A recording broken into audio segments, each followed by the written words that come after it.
और इस वक्त की बड़ी खबर के साथ शुरुआत करेंगे जो कि यूपी के बाराबंकी से आ रही है। बेहद दुखद खबर। बाराबंकी में आज तड़के सुबह एक भीषण सड़क हादसे में 8 लोगों की जान चली गई है। जानकारी के मुताबिक बालू से लदा तेज रफ्तार ट्रक दिल्ली से बहराइच जा रहा था। टूरिस्ट बस से सामने से टकरा गया। बस में करीब 70 यात्री सवार थे। बाराबंकी के एसपी ने 8 लोगों की मौत की पुष्टि कर दी। ताजा खबर यह है कि मौत का आंकड़ा बढ़कर 9 हो गया है। 5 लोगों ने मौके पर ही दम तोड़ दिया था। दर्जनों लोग जख्मी हुए हैं। घायलों को जिला अस्पताल में भर्ती कराया गया है। हादसा इतना भीषण था कि दोनों गाड़ियों को हटाने के लिए पुलिस को जेसीबी मशीन का सहारा लेना पड़ा। बताया जा रहा है कि आवारा पशु को बचाने के चक्कर में यह हादसा हुआ। हादसा बाराबंकी के देवा थाना क्षेत्र में बबुरी गांव के पास किसान पथ रिंग रोड पर हुआ है।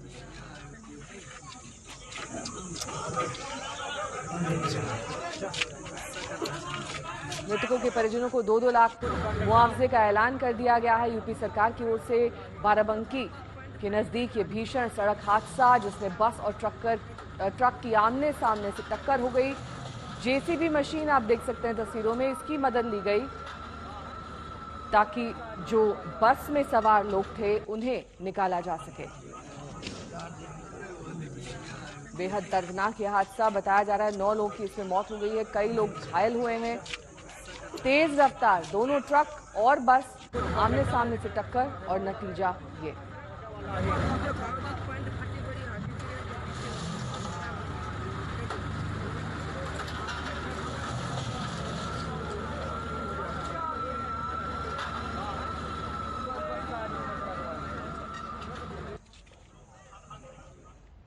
और अब बात लखीमपुर मामले की। 3 अक्टूबर को लखीमपुर में हुई हिंसा की आंच थम नहीं रही है। कल राहुल गांधी और प्रियंका गांधी वाड्रा ने लखीमपुर जाकर पीड़ित परिवार से मुलाकात की। वहीं आज अखिलेश यादव लखीमपुर पहुंचने वाले हैं। पंजाब से भी 10,000 गाड़ियों का काफिला लखीमपुर कूच करने वाला है। जबकि इस मामले पर आज सुप्रीम कोर्ट में सुनवाई भी है।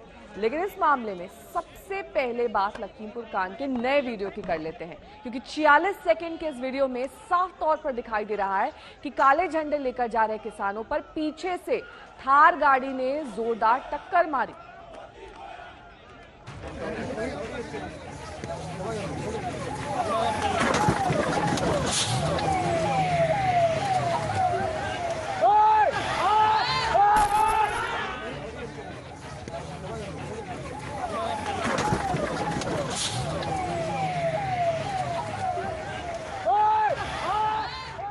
ये तस्वीरें आपको विचलित कर सकती हैं। ये लखीमपुर कांड का सबसे ताजा, सबसे बड़ी और सबसे साफ वीडियो है, जिसमें वो खौफनाक पल कैद है जब 3 अक्टूबर को थार जीप से प्रदर्शनकारी किसानों को रौंदा गया था। ये जीप केंद्रीय गृह राज्य मंत्री अजय मिश्रा के बेटे आशीष मिश्रा की है। अब फ्रेम दर फ्रेम वीडियो को गौर से देखिए। वीडियो के पहले फ्रेम में काले और सफेद झंडों के साथ किसान शांति के साथ जाते दिख रहे हैं। कहीं कोई नारेबाजी नहीं दिख रही, वहीं कोई उत्तेजना भी नजर नहीं आ रही। वीडियो के तीसरे सेकंड में थार जीप की एंट्री होती है। तेज रफ्तार थार सायरन बजाती हुई आती है और किसानों को कुचलती हुई बढ़ जाती है। उसके पीछे फॉर्च्यूनर गाड़ी भी तेज रफ्तार से निकलती है और उसी के पीछे सफेद रंग की स्कॉर्पियो भी धड़धड़ाती हुई बढ़ जाती है। अब रियल टाइम में इस वीडियो को देखिए कि कैसे ये गाड़ियां किसानों को कुचलती हुई निकल गई।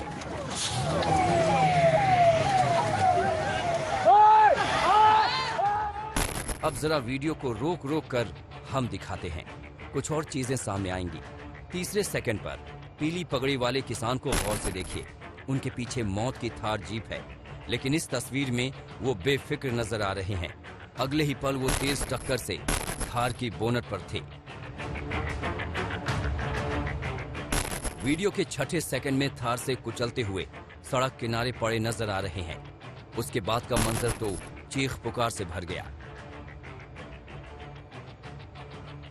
गाड़ी की रफ्तार कितनी तेज थी उसका अंदाजा वीडियो के आगे हिस्से से लगाइए। सड़क के किनारे नीचे की तरफ लोग भाग रहे हैं। शायद टक्कर से उछलकर कुछ लोग सड़क किनारे गड्ढे में गिर गए।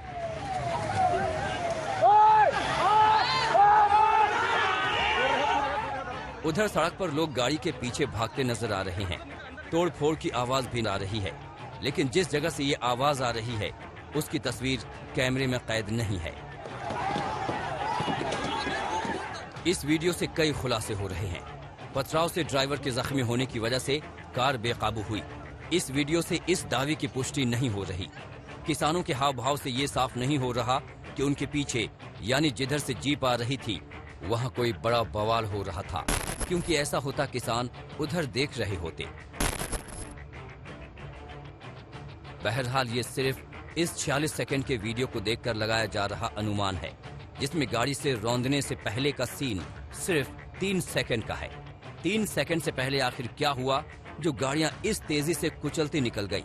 क्या जीप पर बैठे लोगों में कोई डर था जैसे दावों में कहा जा रहा है, या फिर किसानों को कुचलने की ही मंशा थी? इन सवालों के जवाब जांच से ही मिलेंगे, जिसमें ये वीडियो महत्वपूर्ण साबित हो सकता है। लखनऊ से कुमार अभिषेक, आज तक। आशुतोष मिश्रा मेरे सहयोगी इस वक्त तमाम जानकारी के साथ लखीमपुर खीरी से सीधे जुड़ गए हैं। आशुतोष, देखिए, दो बातें हैं। पहली बात तो ये कि क्या ये साबित हो चुका है वीडियोस के जरिए या फिर बयानों के जरिए कि आशीष मिश्रा इसी कार में मौजूद थे? दूसरा सवाल ये कि आज अखिलेश यादव पहुंच रहे हैं, ये बताया जा रहा है कि किसानों का भी एक बड़ा जत्था वहां पर पहुंचने वाला है। ऐसे में पुलिस प्रशासन सुरक्षा व्यवस्था को लेकर कितना मुस्तैद है? क्योंकि वहां पर इसी बात की सबसे ज्यादा चिंता थी कि कहीं वहां दंगे ना भड़क जाए। अगर मैं ये कहूं नेहा कि फिलहाल लखीमपुर में हालात बेहद शांत हो चुके हैं और अब ऐसी कोई तस्वीर नहीं नजर आती कि फिर से कहीं किसी तरह का उपद्रव हो, तो ये बिल्कुल अतिशयोक्ति नहीं होगी। आप देखिए कि भले सारा बवाल मचा हो, विपक्षी नेताओं को हिरासत में लेना पड़ा हो, लेकिन कल इसी प्रशासन, इसी पुलिस ने हर एक नेता को कस्टडी से निकाल के बाकायदा सुरक्षा के बीच जितने पीड़ितों तक वो जाना चाहते थे वहां तक पहुंचाया, जाने का रास्ता दिया और उन्हें सकुशल वापस भी भेजा।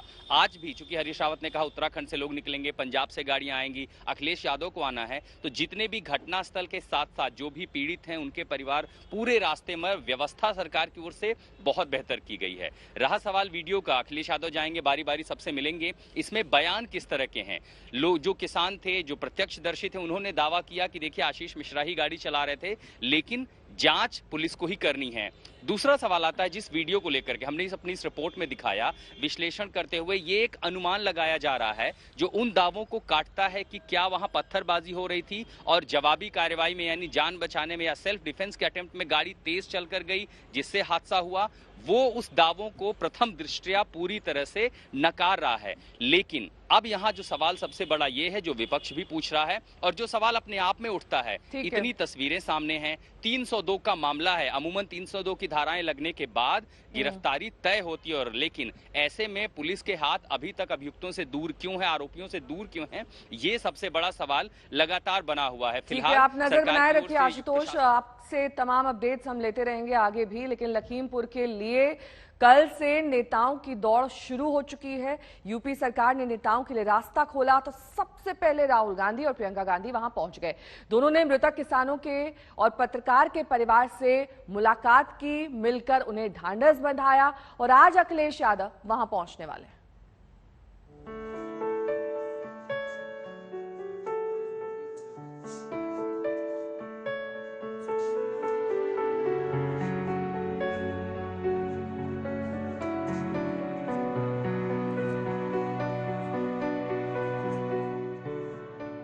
अपने बेटे को खोने से बड़ा गम किसी माता पिता के लिए और क्या हो सकता है? इस गम को कोई दूसरा महसूस भी नहीं कर सकता, लेकिन सांत्वना के बोल से इस दर्द को कम जरूर किया जा सकता था। लखीमपुर हिंसा में मारे गए लवप्रीत सिंह के परिवार के आंसू पोंछने कल रात जब राहुल गांधी और प्रियंका गांधी वाड्रा पालिया तहसील पहुंचे तो लवप्रीत के माता पिता दोनों से लिपट पड़े। राहुल और प्रियंका लवप्रीत के माता पिता और दोनों बहनों के साथ करीब आधे घंटे रहे, उन्हें सांत्वना देते रहे। पलिया इलाके में लवप्रीत के परिजनों से मुलाकात के बाद राहुल और प्रियंका ने रुख किया लखीमपुर के ही निघासन का, जहां उन्होंने पत्रकार रमन कश्यप के पिता और दूसरे परिजनों से बात की। इस दौरान परिजन राहुल और प्रियंका को मोबाइल पर कुछ तस्वीरें दिखाते भी दिखे। राहुल और प्रियंका गांधी लखीमपुर कांड में मारे गए एक और किसान नक्षत्र सिंह के घर भी गए और संवेदना जाहिर की। नक्षत्र सिंह का परिवार लखीमपुर के धारू रेहरा के नया पुरवा में रहता है। मृतक किसानों और पत्रकार से मुलाकात के बाद राहुल और प्रियंका ने इंसाफ की मांग फिर से बुलंद की। दोनों परिवारों ने कहा है कि न्याय चाहते हैं और चाहते हैं कि जिस व्यक्ति ने ये किया, जो सब लोग जानते हैं किसने किया, उसके खिलाफ कार्रवाई हो।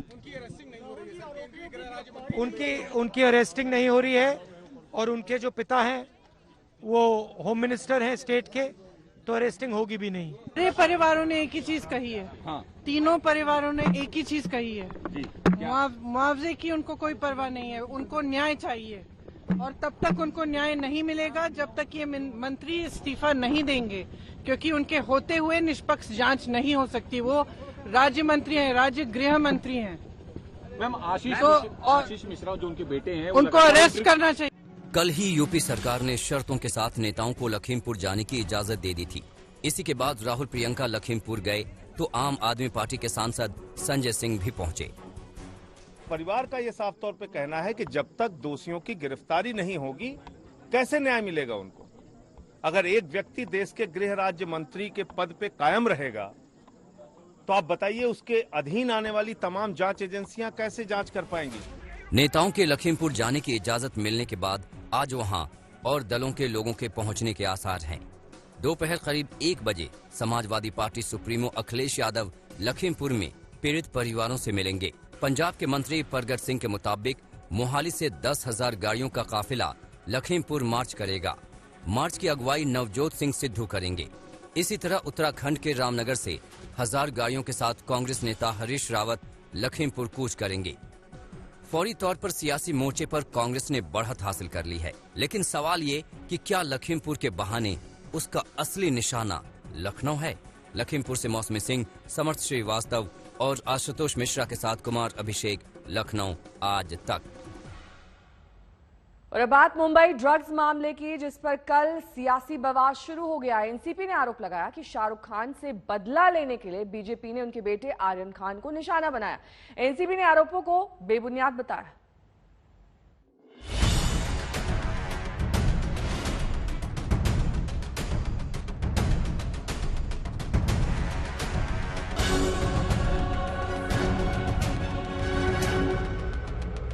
आर्यन खान को पकड़ा गया, वो केस सही है कि गलत, हमारी जानकारी से फर्जीवाड़ा है। पिछले कई दिनों से ये क्राइम रिपोर्टर को सर्कुलेट किया जा रहा था कि नेक्स्ट टारगेट शाहरुख खान है। ड्रग्स केस में आर्यन खान की गिरफ्तारी, क्या आर्यन के पिता फिल्म स्टार शाहरुख खान को टारगेट करने के लिए की गई? कम से कम महाराष्ट्र सरकार में कैबिनेट मंत्री और एनसीपी नेता नवाब मलिक ने ऐसा ही आरोप लगाया है और कुछ सबूत भी पेश किए हैं। कल प्रेस कॉन्फ्रेंस में नवाब मलिक ने बीजेपी के कथित कार्यकर्ता मनीष भानुशाली और केपी गोसावी की तस्वीरें दिखाईं। केपी गोसावी की आर्यन के साथ सेल्फी वायरल हो रही है। नवाब मलिक ने सवाल किया कि केपी गोसावी और मनीष भानुशाली का एनसीबी से क्या रिश्ता है? केपी गोसावी को आर्यन के साथ सेल्फी खींचने की इजाजत किसने दी? हाई प्रोफाइल छापेमारी के दौरान केपी गोसावी और मनीष भानुशाली क्या कर रहे थे? नवाब मलिक ने आरोप लगाया कि क्रूज पर ड्रग्स की कोई जब्ती नहीं हुई थी। जो तस्वीरें जारी की गईं, वे एनसीबी ऑफिस में क्लिक की गई थीं। पूरी तरह से फर्जीवाड़ा है। 1 ग्राम भी कोई सीजर ना जहाज पे हुआ, ना टर्मिनल पे हुआ, ना किसी के पास से कोई बरामदगी हुई। जो भी सैंपल के वीडियो फोटो शेयर किए हैं एनसीबी ने, वो जोनल डायरेक्टर के टेबल के सामने जो चेयर रखी है उस पे रख के सारी वीडियो बनाए गए, फोटो बनाए गए। सवाल ये नहीं है कि वहां कौन उपस्थित था या कौन नहीं था, वो बीजेपी के थे नहीं थे, ये सवाल गौड़ है। सवाल ये है क्या ड्रग्स की पार्टी चल रही थी, और अगर चल रही थी तो क्या उसका समर्थन नवाब मलिक करते? इन आरोपों पर सफाई देने एनसीबी के deputy director general Gyaneshwar Singh और zonal director Sameer Wankhede media के सामने आए और इन आरोपों को एक सिरे से गलत करार दिया। कुछ आरोप जो हमारे ऑर्गेनाइजेशन पे लगाए गए हैं, मैं कहना चाहूंगा कि वो बेसलेस हैं और सभी प्रक्रिया फॉलो करते हुए, सभी रूल्स फॉलो करते हुए हम लोगों ने कार्रवाई की। उधर बीजेपी कार्यकर्ता मनीष भानुशाली ने माना कि छापे के वक्त वो वहां मौजूद थे और एनसीबी की मदद कर रहे थे। जी, ये बात सही है। मैं एनसीबी के साथ छापेमारी में मौजूद नहीं था, लेकिन उनको इन्फॉर्मेशन के तौर पे मैं मौजूद था। मेरे पास नई नई जानकारी आ रही थी, तो उन्होंने मुझे बताया कि आप साथ में रहिए, आपके पास जो भी हमारे पास नई जो जानकारी आ रही है, हमें कार्रवाई करने में बहुत आसानी रहेगी। एनसीबी के एक्शन को लेकर महाराष्ट्र में सियासत गर्मा रही है, तो वहीं बांद्रा में शाहरुख खान के घर मन्नत के पास शाहरुख के फैंस का जमावड़ा लगा है। आर्यन की गिरफ्तारी के बाद से ही शाहरुख अपने फैंस के सामने नहीं आए हैं। दिव्येश सिंह के साथ कमलेश सुतार, मुंबई आज तक। और इस विवाद पर एनसीबी के जोनल डायरेक्टर समीर वानखेड़े से आज तक संवाददाता अरविंद ओझा ने बातचीत की। आज नवाब मलिक ने तमाम ये आरोप लगाए कि 2 उसमें ऐसे शख्स थे जो बाकायदा नारकोटिक्स कंट्रोल ब्यूरो तक अक्यूज को लेके आ रहे थे, वो बीजेपी के लोग थे, ऐसा नारकोटिक्स कंट्रोल ब्यूरो पर आरोप लगा है। आपका क्या कहना है? अब मैं इसमें ज़्यादा कुछ कह नहीं सकता। ऑलरेडी हमारे सीनियर डीडीजी सर ने इसके बारे में हेडक्वार्टर्स ने भी प्रेस रिलीज इशू किया है, जिसमें संक्षिप्त में सब डिटेल दी गई है, तो उसमें ज़्यादा कहना ठीक नहीं होगा। उसमें ये भी दिया गया कि कितने पंचास थे, टोटल 9 पंचास थे हमारे।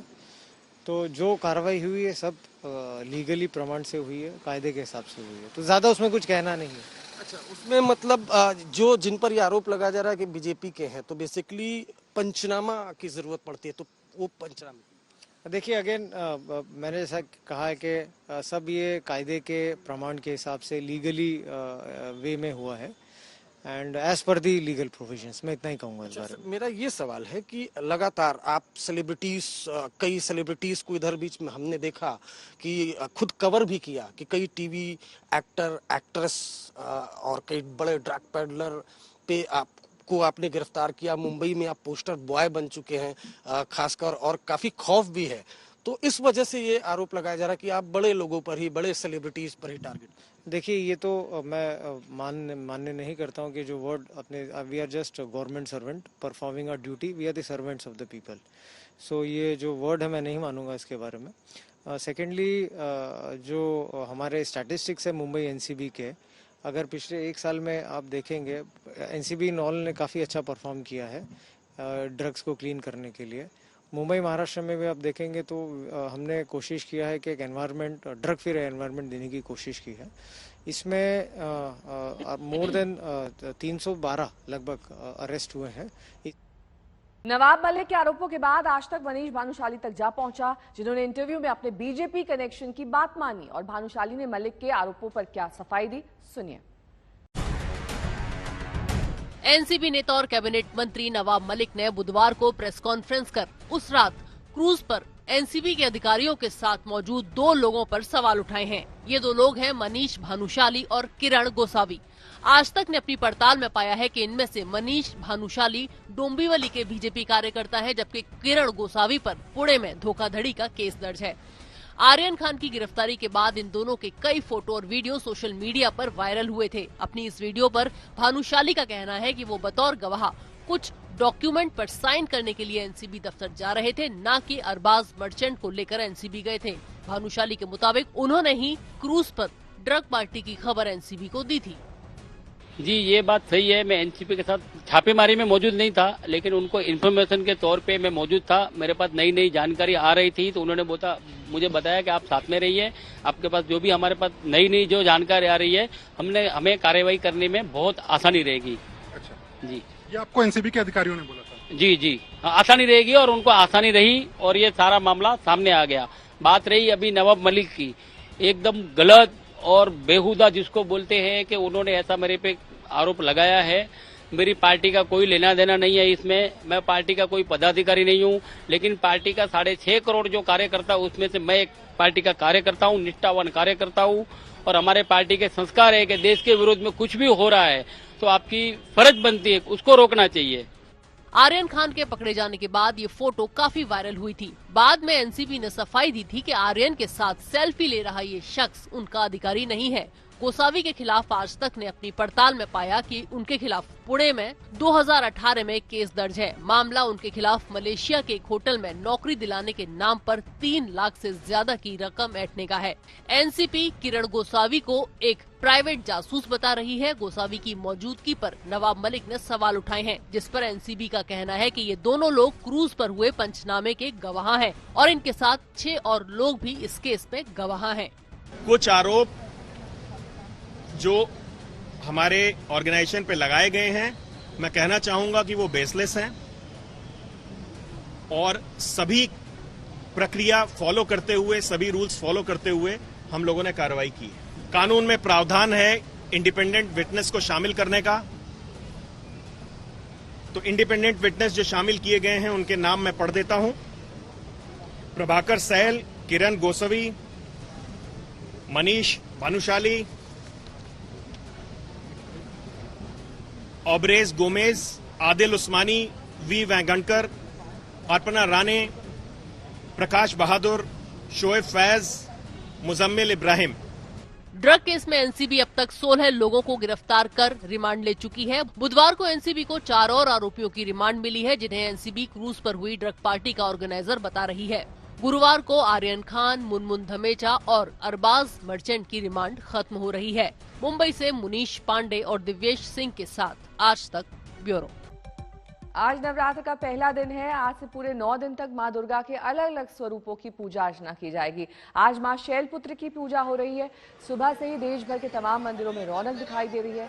कोरोना का खौफ खत्म होने के बाद मंदिरों में बड़ी तादाद में श्रद्धालु उमड़े हैं। आज ही महाराष्ट्र के तमाम मंदिरों को भी भक्तों के दर्शन के लिए खोल दिया गया है। कोरोना महामारी को देखते हुए मंदिरों को बंद रखा गया था। इस मौके पर महाराष्ट्र के सीएम उद्धव ठाकरे ने पूरे परिवार के साथ मुंबा देवी के दर्शन किए। डिप्टी सीएम अजीत पवार ने भी सिद्धि विनायक की पूजा अर्चना की। स्वास्थ्य मंत्री राजेश टोपे ने महालक्ष्मी का आशीर्वाद लिया।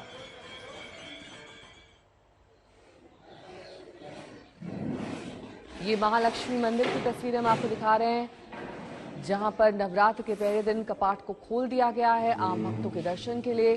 और पहला दिन मां शैलपुत्री का दिन, पूजा अर्चना की विशेष विधि।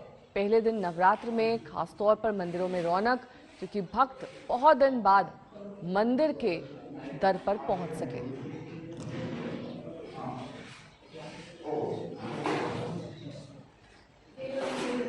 पीएम ने भी ट्वीट के जरिए नवरात्र की शुभकामनाएं भक्तों को दी हैं। उन्होंने ये कामना की है कि नवरात्र का समय सभी के लिए मंगलमय। तो महाराष्ट्र में आज से मंदिरों के कपाट खोल दिए गए हैं, लेकिन कोरोना प्रोटोकॉल्स और गाइडलाइंस का पालन किया जाएगा। सोशल डिस्टेंसिंग का खास ख्याल रखा जाए, इसकी भी तैयारी कर ली गई है। मुंबा देवी के दर्शन करने सीएम उद्धव ठाकरे पहुंचे। डिप्टी सीएम ने भी दर्शन किए। ये तस्वीरें सिद्धि विनायक मंदिर की, बहुचर्चित मंदिर और सबसे प्रसिद्ध मंदिरों में से एक मुंबई का, जहां पर सीएम उद्धव ठाकरे और डिप्टी सीएम पहुंचे, पूजा अर्चना की। आज पहला दिन नवरात्र का और ऐसे मौके पर सभी मंदिरों के कपाट खुलना भक्तों में खुशी की लहर दे गया है।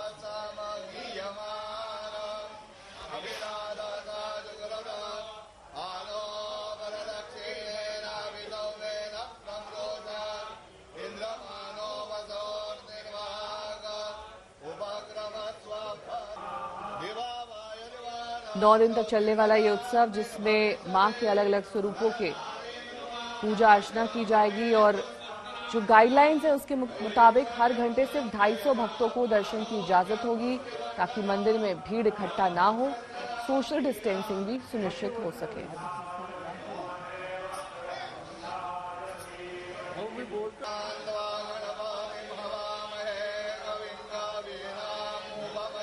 मुंबा देवी मंदिर से मेरी सहयोगी पूर्वा चिटनिस इस वक्त जुड़ गई। पूर्वा, किस तरह की तैयारियां आप देख पा रही हैं कोरोना प्रोटोकॉल के मद्देनजर, क्योंकि आज पहला दिन है, कैसी तैयारियां हैं वहां पर?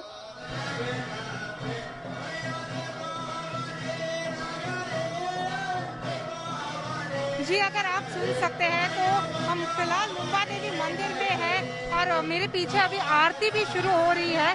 तो ये मुंबा देवी टेम्पल टेम्पल की अगर खासियत ये है कि इसी मंदिर से मुंबई का नाम भी पड़ा है, तो ये काफी प्राचीन मंदिर है। और यहाँ पे भी कोरोना की दूसरी लहर के बाद आज से महाराष्ट्र में सारे मंदिर, मस्जिद, दरगाह सब खुलने वाले हैं। तो ये पहला दिन है नवरात्रि का जहाँ पे मंदिर खुले हैं। तो काफी कोरोना प्रोटोकॉल की भी अगर बात करें तो कोरोना प्रोटोकॉल का पालन करना अनिवार्य है, जैसे कि मास्क पहनना होगा, सैनिटाइजर्स का इस्तेमाल करना होगा और वैक्सीनेशन भी बहुत जरूरी है। अगर आप किसी मंदिर जा रहे हैं तो पहले बुकिंग करके आपको जाना पड़ेगा, आप ऐसे ही नहीं आ सकते। इसीलिए फिलहाल भक्तों की भीड़ नहीं है, क्योंकि अगर मंदिर आना है तो आपको बुकिंग करना बहुत जरूरी है और वो बुकिंग आप ऑनलाइन कर सकते हैं। हर मंदिर की एक वेबसाइट है जहाँ पे आप जाकर बुकिंग कर सकते हैं और बुकिंग करने के बाद आपको स्लॉट दिया जाएगा, जिसके बाद आप मंदिर में आ सकते हैं दर्शन लेने।